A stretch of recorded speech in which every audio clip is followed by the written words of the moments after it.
হ্যাঁ হ্যালো, আমি রাস্তায় আছি, আসতে অ্যারাউন্ড আর 7-8 ঘন্টা সময় লাগবে। আরো 7-8 ঘন্টা মানে? তুমি এখানে 1 ঘন্টার মধ্যে থাকবা, কিচ্ছু জানি না। আরে কি বলো, পাগল নাকি? 1 ঘন্টার মধ্যে কেমনে আসবো আমি? বললাম না আমি কিচ্ছু জানি না। একটা কাজ যদি তুমি ঠিক মতো করতাম। অসহ্য করছিলে একটা।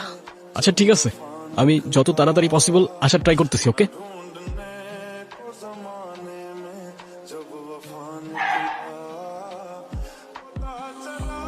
কোথায় আছে না, যেখানে ভূতের ভয় সেখানেই সন্দেহ হয়। একে তো কল দিয়ে জ্বালায় মারতেছে, তার উপরে এই টায়ার আবার কেমনে পাঞ্চার হইলো রে ভাই? I don't know.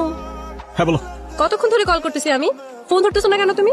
আমি রাস্তায় আছি, আসতেছি, সময় লাগবে। ওকে, আমি আর একটা কথাও শুনতে চাই না। তুমি 15 মিনিটের মধ্যে এখানে আসবা। আর যদি আসতে না পারো, তোমার সাথে আর আমার থাকা পসিবল না। আবে কেমনে আসবো আমি 15 মিনিটে? 7 ঘন্টার রাস্তায় 1 ঘন্টায় আসতে বলে? মাথায় সমস্যা নাকি? এ শালা কিসের মধ্যে পড়লাম আমি? হ্যাঁ, মানুষের একটা মিনিমাম কমন সেন্স তো থাকে। গাড়ি চালায় আসতেছি আমি, উড়ে উড়ে আসতেছি না, এর কোনো মিনিমাম কমন সেন্স নাই। লাইফটা শেষ করে দিছে আমার।